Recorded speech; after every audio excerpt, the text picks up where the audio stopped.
नमस्कार, वेदला classes channel में आपका हार्दिक स्वागत है। भारतीय न्याय संहिता 2023 के 1000 क्वेश्चन वीडियो सीरीज का यह पार्ट 35 है। इसमें दिए गए क्वेश्चन पीसीएस एपीयू के लिए महत्वपूर्ण एवं उपयोगी हैं और ऑल इंडिया बार एग्जाम के लिए भी महत्वपूर्ण एवं उपयोगी है। यदि यह वीडियो आपके लिए थोड़ा भी उपयोगी हो और अच्छा लगे तो please like, subscribe and share अवश्य कीजिए। चलिए क्वेश्चन स्टार्ट करते हैं। यदि अपराध केवल जुर्माने से दंडनीय है और जुर्माना 5,000 रुपये से 10,000 रुपये के बीच है तो जुर्माना न देने पर कितनी सज़ा होगी? तो हमारा सही आंसर है ऑप्शन बी, 4 मंथ।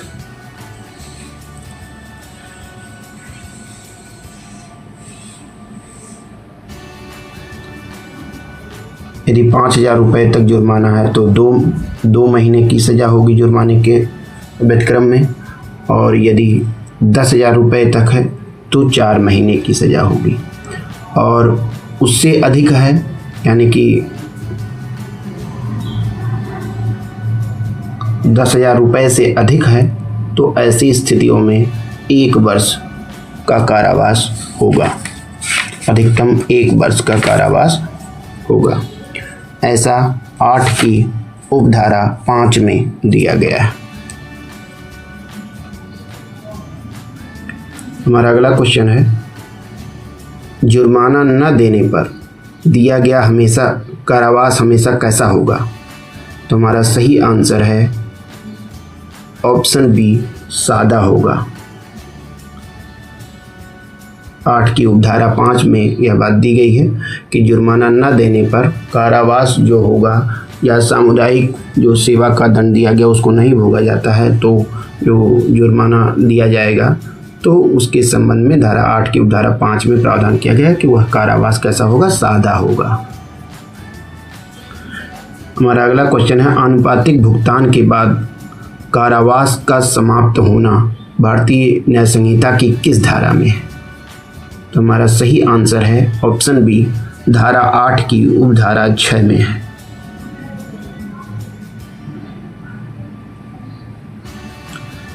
हमारा अगला क्वेश्चन है, जुर्माने की वसूली अपराध के कितने समय के भीतर की जा सकती है? तो हमारा सही आंसर है ऑप्शन बी, 6 वर्ष के भीतर, और यदि 6 वर्ष से अधिक के कारावास दिया गया है तो उस कारावास के भीतर कभी भी वसूली की जा सकती है। ऐसा धारा 8 की उपधारा 7 में दिया गया है।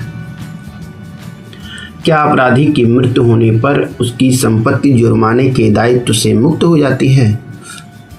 नहीं, जुर्माने के दायित्व से मुक्त नहीं होती है। ऐसा धारा 8 की उपधारा 7 में लिखा हुआ प्रावधानित है। हमारा अगला क्वेश्चन है, एकांत परिरोध की अधिकतम अवधि क्या है? तो एकांत परिरोध की अधिकतम अवधि 3 महीने है, यानी 3 मंथ, जो धारा 11 में बताई गई है। यानी कि धारा 11 में यह बताया गया है कि एकांत परिरोध की अधिकतम अवधि 3 महीने होगी।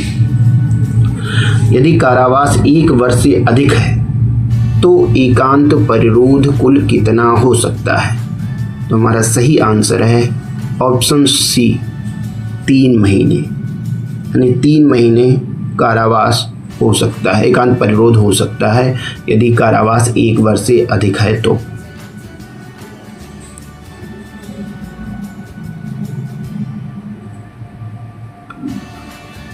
हमारा अगला क्वेश्चन है, एकांत परिरोध की एक बार की अवधि कितने दिन से अधिक नहीं होगी?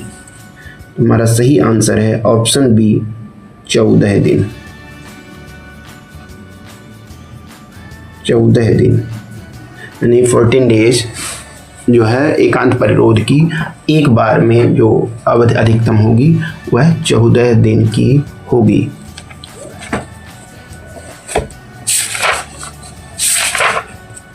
ऐसा धारा 12 में प्रावधानित है।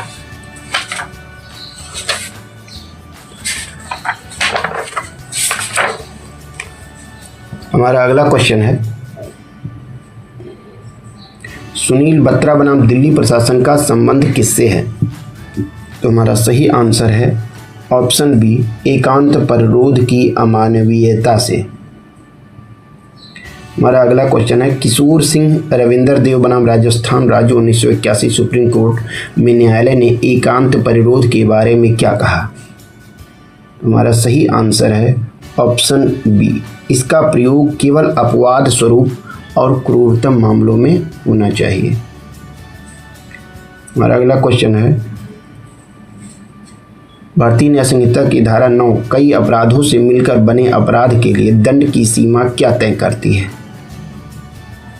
तो हमारा सही आंसर है ऑप्शन बी, सबसे गंभीर अपराध से अधिक दंड नहीं दिया जाएगा। यदि कई अपराध हैं तो उसमें जो सबसे अधिक गंभीर अपराध होगा तो उसका जो दंड प्रावधानित होगा तो उसी दंड से दंडित किया जाएगा।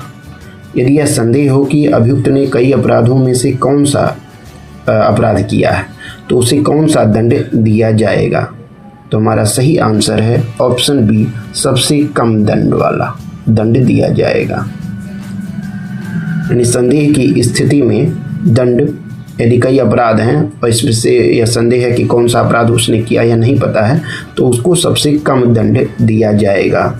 इसके संबंध में सीआरपीसी की धारा 221 में भी प्रावधान है जो इसमें जो है सबसे कम दंड वाला जो प्रावधान की बात की है तो भारतीय न्याय संहिता की धारा 10 में है। हमारा अगला क्वेश्चन है, पूर्व दोषसिद्धि के बाद वर्धित दंड का प्रावधान भारतीय न्याय संहिता की किस धारा में है?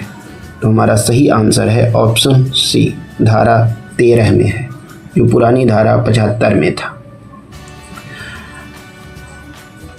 बीएनएस की धारा 13 किन अध्यायों के अपराधों पर लागू होती है?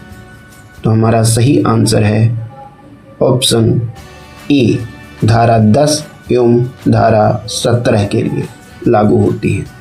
इन्हीं अध्याय 10 और अध्याय 17 पर ही बीएनएस की धारा 13 लागू होती है। वर्धित दंड के लिए पूर्व दोषसिद्धि में कम से कम कितनी सजा होनी चाहिए तभी वर्धित दंड दिया जा सकता है?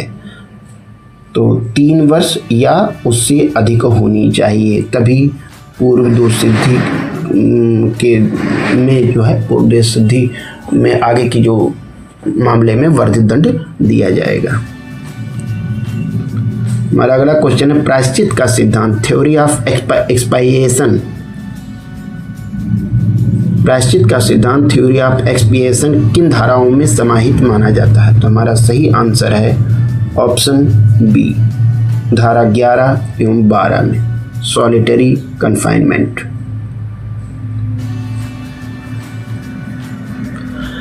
बीएनएस की धारा 3 की उपधारा 6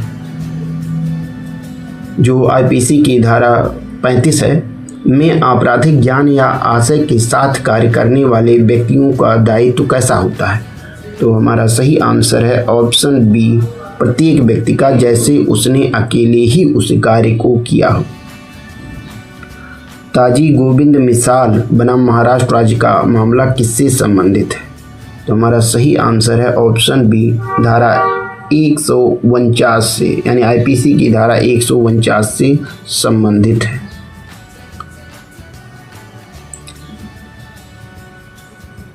भारतीय न्याय संहिता की धारा 3 की उपधारा 9 के अनुसार यदि ए उत्तेजना में जेड पर हमला करता है और बी वैमनस्य के कारण जेड को मार देता है तो ऐसी स्थितियों में ए मानववध के लिए दोषी होगा और बी हत्या का दोषी होगा। क्यों? क्योंकि बी जो है इंटेंशन का निर्माण किया है और वह ए जो है उत्तेजना में होने के कारण उसको गंभीर प्रकोपन का लाभ मिल जाएगा, इसीलिए वह आपराधिक मानववध का दोषी होगा ए, और जेड और बी जो है वैमनस्य के कारण कार्य करता है तो इस नाते वो आशय का निर्माण कर सकता है, तो इसीलिए उसे हत्या के लिए दोषी ठहराया जाएगा। इसलिए सही आंसर हो गया ऑप्शन सी। हमारा अगला क्वेश्चन है, सामुदायिक सेवा का अर्थ भारतीय न्याय संहिता में क्या है?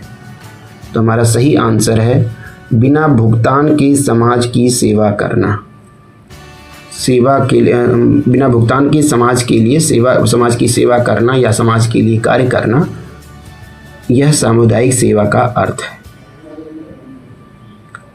हमारा अगला क्वेश्चन है, दंड के लघुकरण के लिए किसकी सहमति आवश्यक है? तो हमारा सही आंसर है समुचित सरकार की सहमति आवश्यक है, अपराधी की सहमति नहीं। हरिचरण बनाम राजस्थान राज्य का मामला आईपीसी की किस धारा की व्याख्या करता है? तो हमारा सही आंसर है ऑप्शन बी, धारा 149 की व्याख्या करता है, जो नई धारा में धारा 190 में है। हमारा अगला क्वेश्चन है, यदि जुर्माना 5,000 रुपये से कम है तो जुर्माना न देने पर सादा कारावास अधिकतम कितना होगा? तो हमारा सही आंसर है ऑप्शन बी, 2 मंथ। हमारा अगला क्वेश्चन है, चार्ल्स शोभराज बनाम जेल अधीक्षक 1978 किस दंड के विरुद्ध है? हमारा सही आंसर है ऑप्शन बी, बेड़ियां और एकांत परिरोध किए जाने के संबंध में।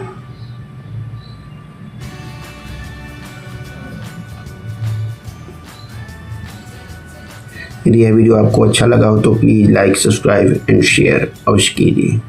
धन्यवाद।